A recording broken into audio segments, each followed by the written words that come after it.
نحمده ونصلي على رسوله الكريم اما بعد فاعوذ بالله من الشيطان الرجيم بسم الله الرحمن الرحيم رب اشرح لي صدري ويسر لي امري واحلل عقدة من لساني يفقهوا قولي السلام علیکم ورحمۃ اللہ وبرکاتہ۔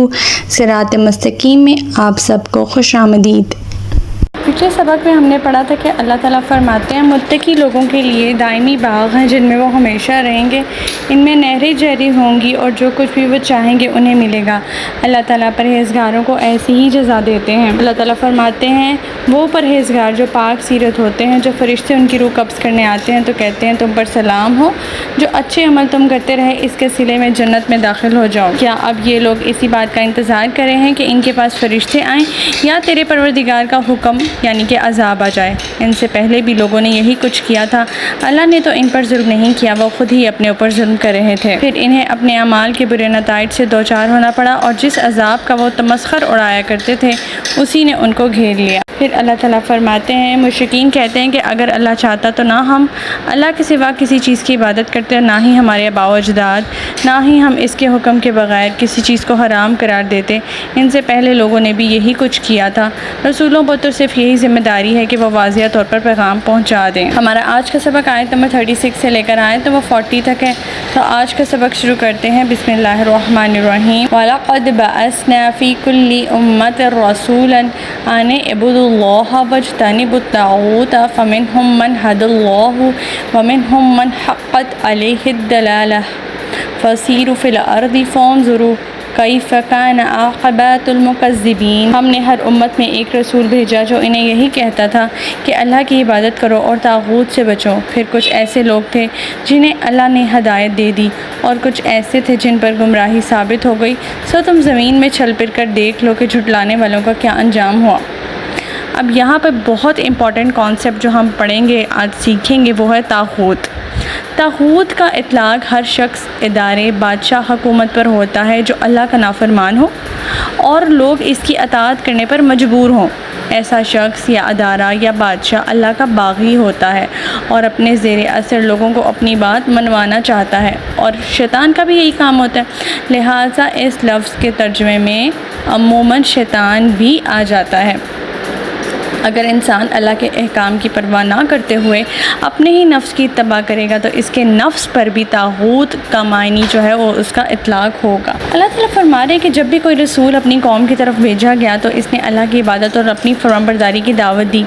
اس کی قوم دو حصوں میں بٹ گئی، ایک ماننے والے ہو گئے اور دوسرا اس کی دعوت کا انکار کرنے والے۔ اللہ تعالیٰ فرما رہے ہیں کہ تم محض لوگوں سے سنی سنائی باتوں پر اعتبار مت کرو، بلکہ خود چل پھر کر حالات کا جائزہ لے کر دیکھ لو کہ عذاب الہی نے ایسے سرکش لوگوں کا کیا حال کیا جنہوں نے انبیاء کی تکذیب کی۔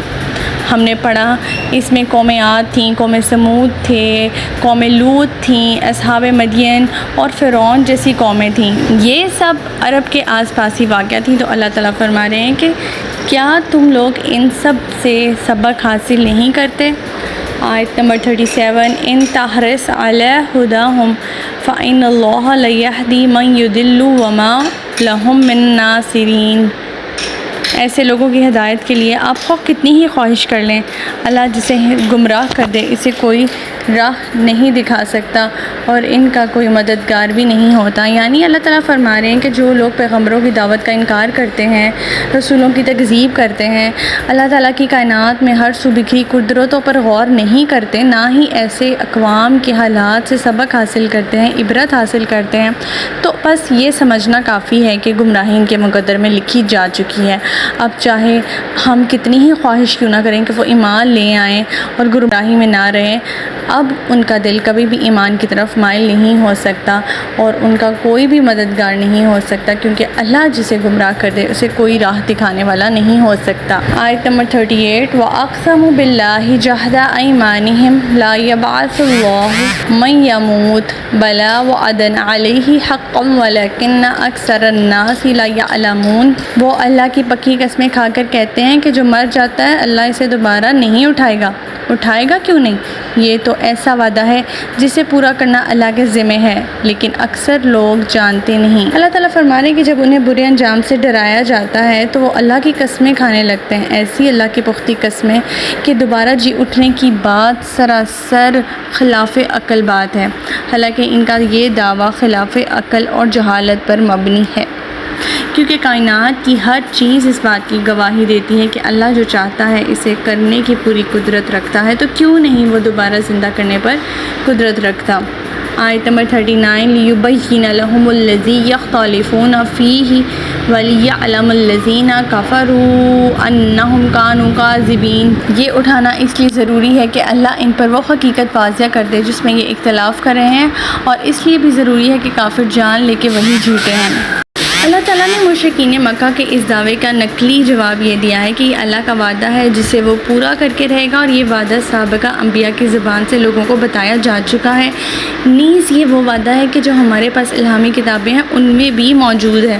مشرکین مکہ کو بھی اہل کتاب کا یہ عقیدہ اچھی طرح سے معلوم تھا، بھلا وہ جو ہستی پہلے وجود میں لا چکی ہے وہ دوبارہ پیدا کرنے پر قدرت کیوں نہیں رکھے گی، لہٰذا وہ اس بات کی پوری قدرت رکھتا ہے ان لوگوں کو دوبارہ زندہ کرے۔ اب دوسری بات یہاں یہ کہ جن لوگوں نے اپنی پوری زندگی ظلم و زیادتی کرنے میں گزاری تھی، ان کے جرائم کی سزا کے لیے دنیا کی زندگی کی مدت جو ہے وہ بڑی کم اور بہت ناکافی تھی۔ اسی طرح جن لوگوں نے راہ حق میں قربانیاں دیں اور اعمال صالحہ بجا لاتے رہے، یہ دنیا کی زندگی کی مدت ان کی جزا کے لیے بھی ناکافی تھی، لہٰذا روز آخرت کا قیام عین العقل، عدل اور حکمت کے مطابق ہے۔ آیت نمبر 40 انما قولنا لشیء اذا اردناه ان نقول له کن فیکون۔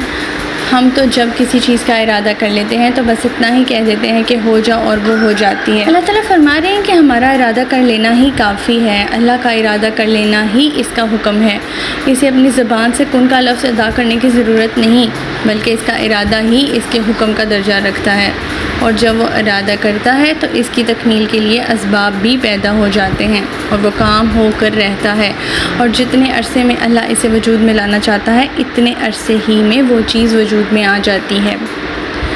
تو ہمارا آج کا سبق یہیں تک تھا۔ اللہ تعالیٰ سے دعا ہے کہ اللہ تعالیٰ قرآن پاک کے احکامات ہمیں عمل پیرا ہونے کی توفیق عطا فرمائے، اللہ پاک ہمیں ہدایت دے کہ جس کے بعد گمراہی نہ ہو۔